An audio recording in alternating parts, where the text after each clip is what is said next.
After initially reporting that Torrey Craig was going to decline his option, he actually picks it up with the Chicago Bulls. We're going to talk about it all and more, but first, we got to play that intro. You are now tuned in to Chicago Bulls Central, your number one place for all Chicago Bulls news and content.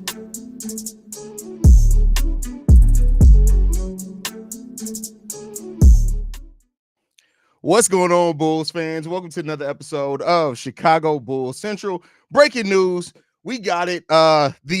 Torrey Craig will be picking up his last year of his contract, that option with the Chicago Bulls that will keep him in the Chicago Bulls uniform. And this was not initially expected. We heard out just late last week that Torrey Craig was actually planning on declining his option to be with the Chicago Bulls and going to pursue kind of a bigger contract somewhere else, maybe even go to a contender. Well, it seems like that's not on the list for him. He is going to be staying with the Chicago Bulls after picking up his option, and he could very well be needed. We still don't know what's going on with Patrick Williams, considering that AK, one of the few things he sounded confident in this press conference was if Patrick Williams is going to be healthy by training camp, having Matthias Bucilis, who we just drafted, who's probably going to be the 3, but having Torrey Craig there as a veteran option at the 4, and maybe Julian Phillips, maybe players that start there for us at the beginning of the season. So with Torrey Craig, you get a veteran option there who, albeit played okay for the Chicago Bulls. I feel like every time that Torrey Craig started getting in rhythm, he suffered another injury, and that kind of kept him from being that. I know he wasn't really what a lot of Bulls fans had hoped he was going to be coming to the Chicago Bulls, but this is a solid veteran option. Nothing great, right? We understand that. But Torrey Craig is somebody who understands his role. And if you're going younger and able to have that type of veteran around, I've talked about how like even a Harrison Barnes in that type of trade could have been a good veteran to have around the Chicago Bulls. Torrey Craig is staying, so he's going to be a veteran there. Now, that does not mean that the Bulls, now that he is picking up his option, can't look to move on from him if they want to continue going younger.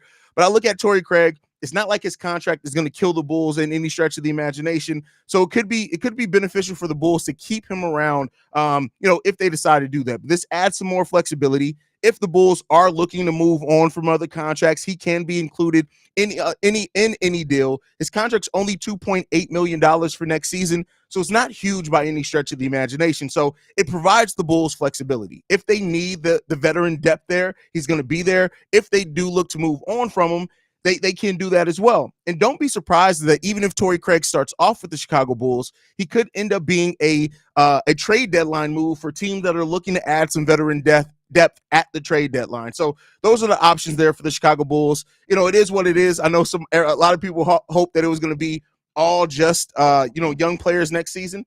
And you always want some veterans around. And we'll see if that ends up staying around for the Chicago Bulls and how long he ends up staying. So, but it is what it is. Torrey Craig is a veteran. It is what it is. That's it. Camille's in here. She says that Torrey Craig plus Javon Carter all-star season, trade him. I mean, you could definitely around the trade deadline move at least Torrey Craig. He's probably going to have more value than Javon Carter, the ball-headed hoe, but you never know, right? And I've said before, even with my disgust for Javon Carter, there have absolutely been players before who struggle their first year with the team, maybe adapt a little bit better and play in the second year. I'm not expecting that. Javon Carter is who it is, and it's not as simple as dumping him. You can't just dump him. He has a guaranteed contract. You can't just dump Javon Carter. Unfortunately, that's not realistic. This isn't 2K.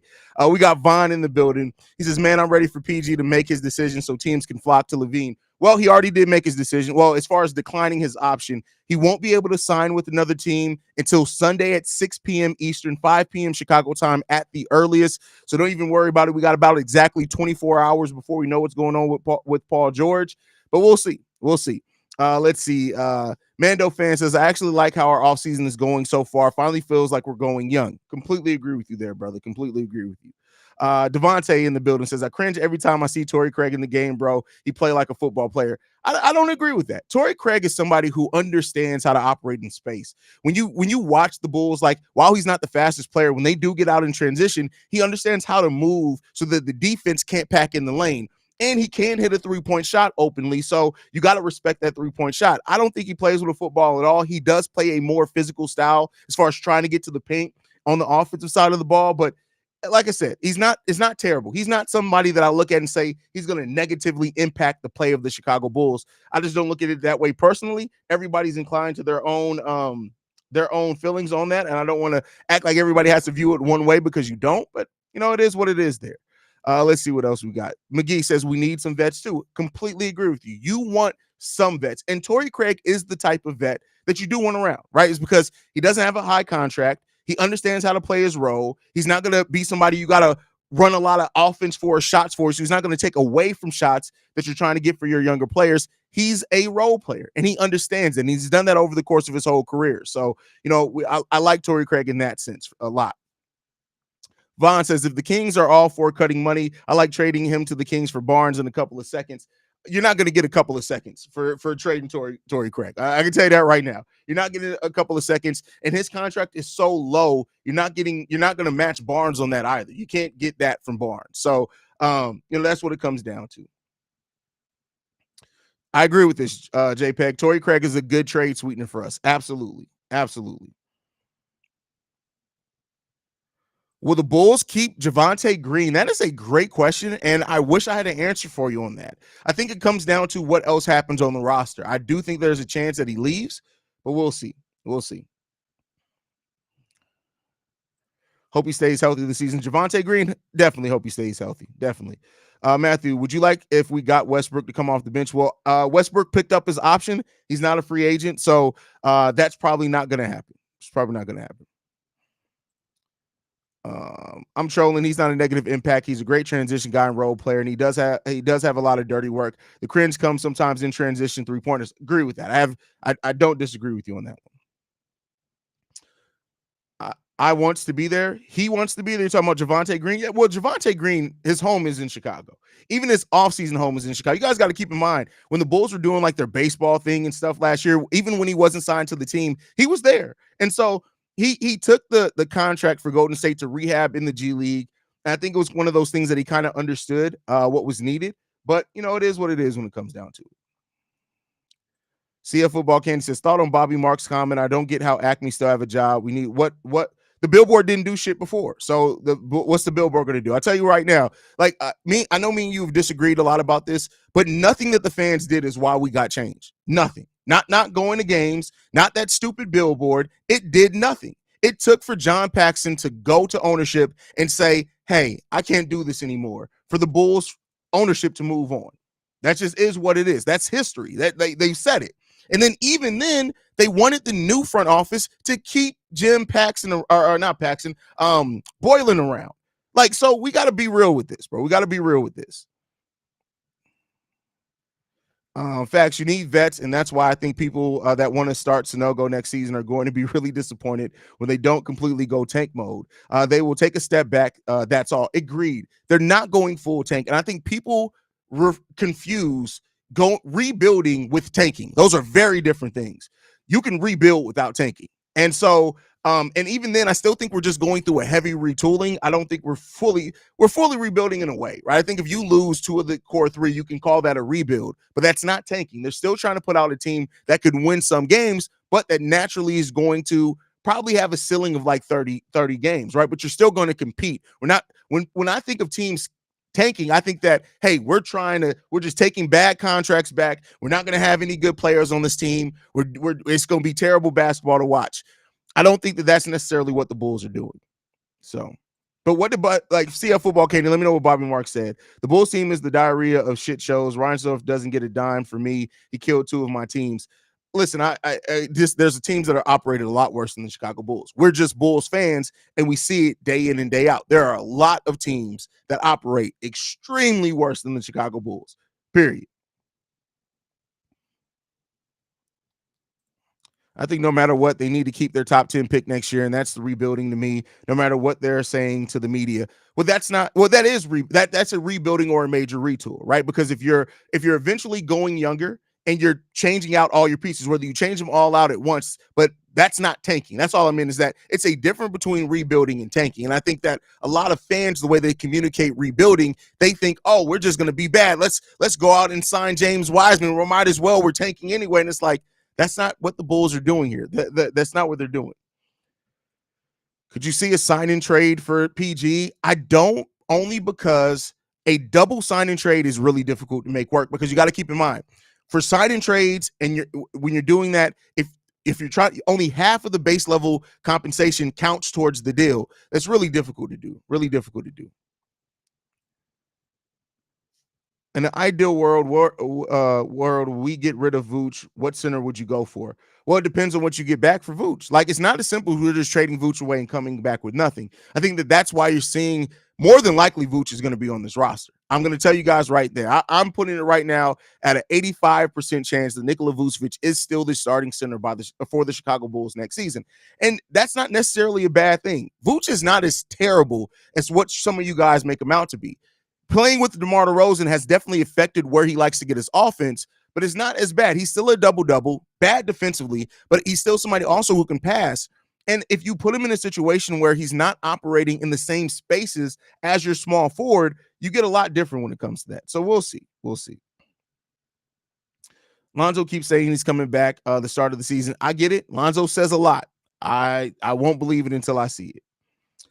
Do you think Vooch for CP3 trade that CSGO brought up is a possibility if CP3 agrees to a buyout? Would you like that deal?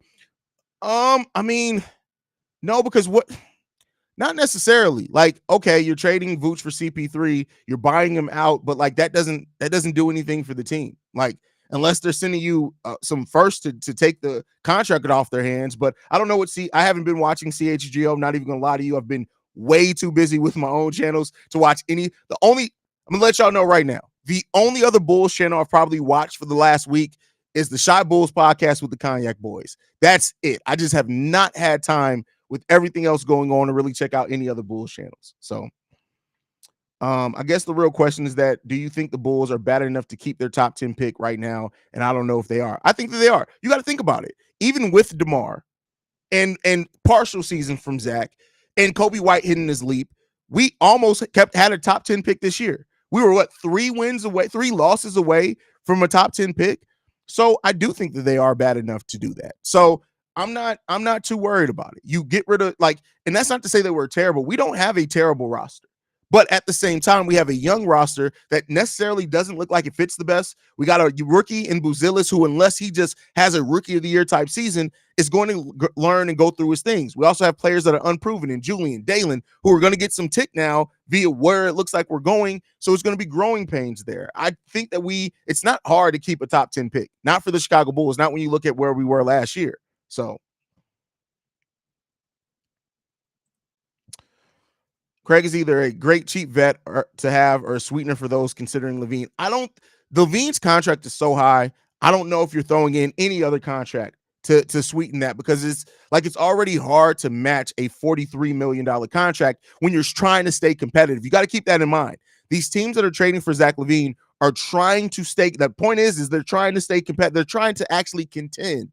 So because of that, they're not really trying to give up a whole bunch of pieces. That's why the Sacramento Kings creating enough space to where they are still under the luxury tax if they trade for Zach LaVine is huge for a team like that. So I don't know if you're getting some of that adding something like that in.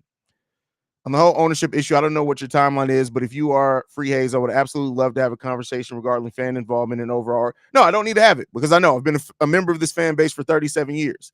I'm not saying that fans don't have an impact. I'm telling you that the Chicago Bulls specifically, I don't care what you're talking about, what their motto is or anything like that. The fact of the matter is that Jerry Reinsdorf doesn't care.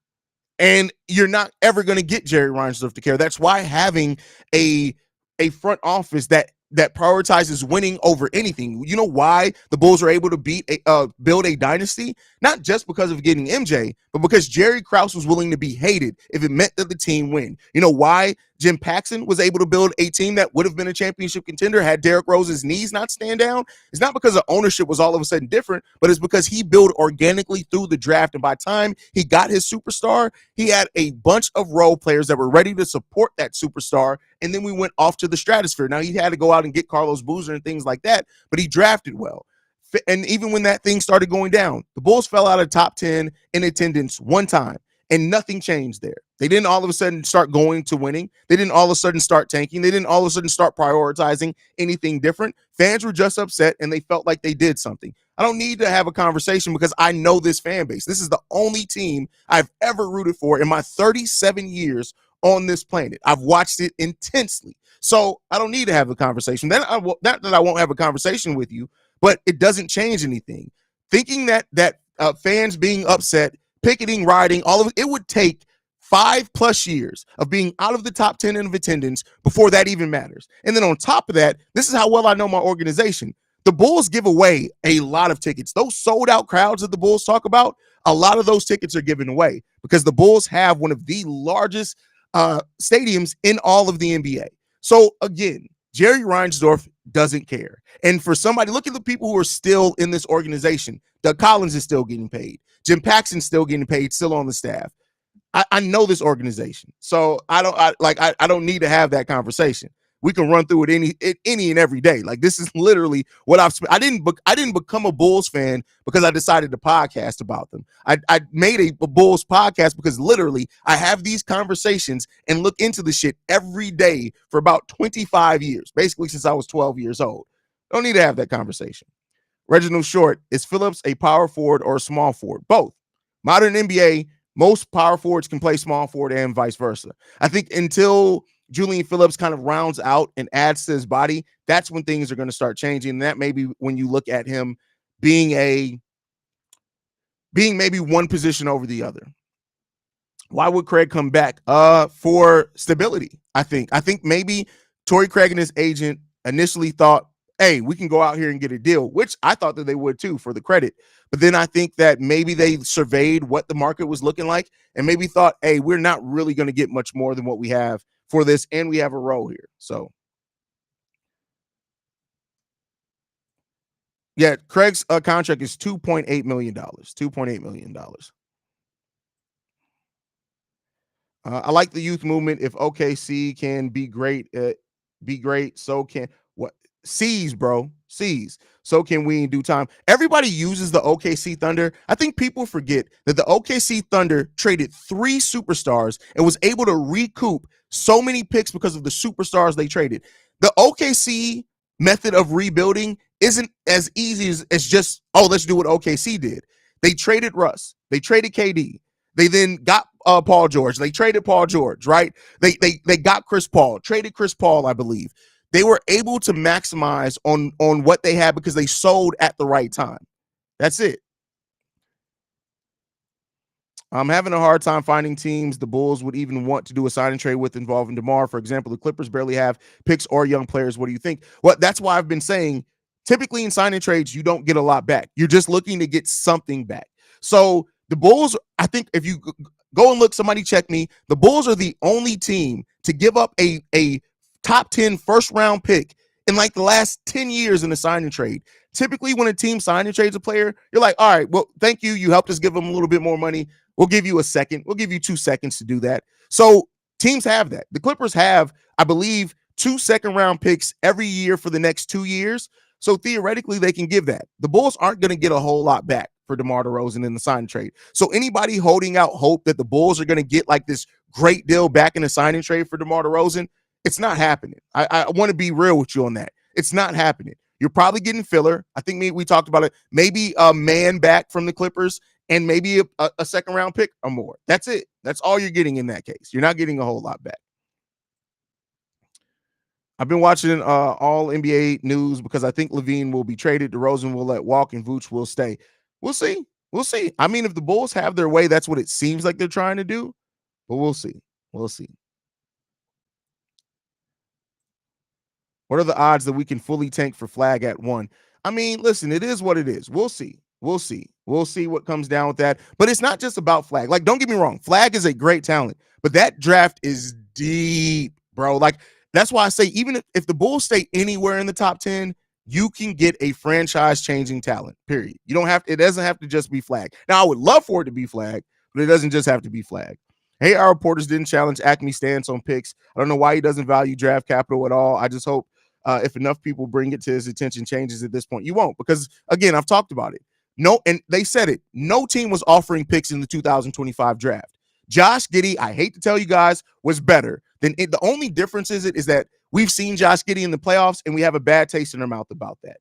Josh Giddey is better than almost any other player that you would have gotten realistically where the Bulls would have picked at. He just is. So I don't think that AK didn't value draft capital. I think he just looked at it and said, Giddey's better than that. This is a guy who's averaged 17, 6, and 6. He's better than that. We know what he's bringing here, and he's still only 21 years old, still younger than a lot of the players in this draft. That's my thought process.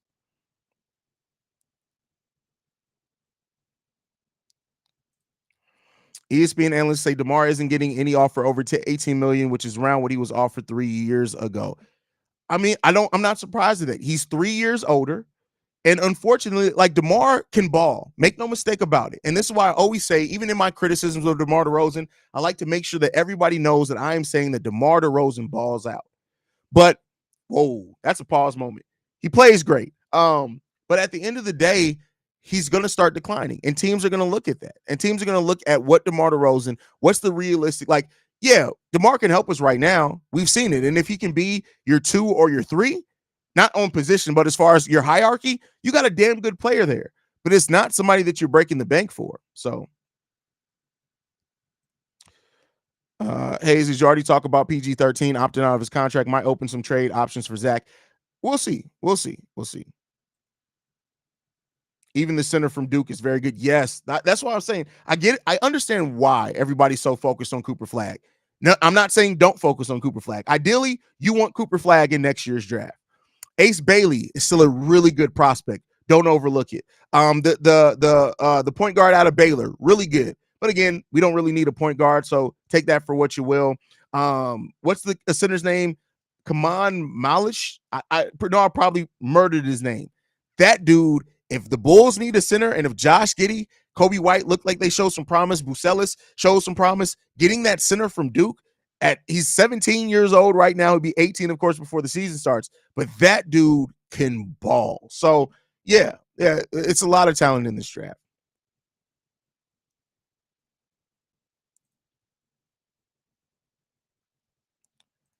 Bar Mark says the Bulls won't be able to trade Zach even if they attach a first-round pick to the deal. Do you agree with that? I mean, all it takes is, we've seen it. All it takes is one team to get desperate. Hell, they thought they couldn't trade Russ at one point.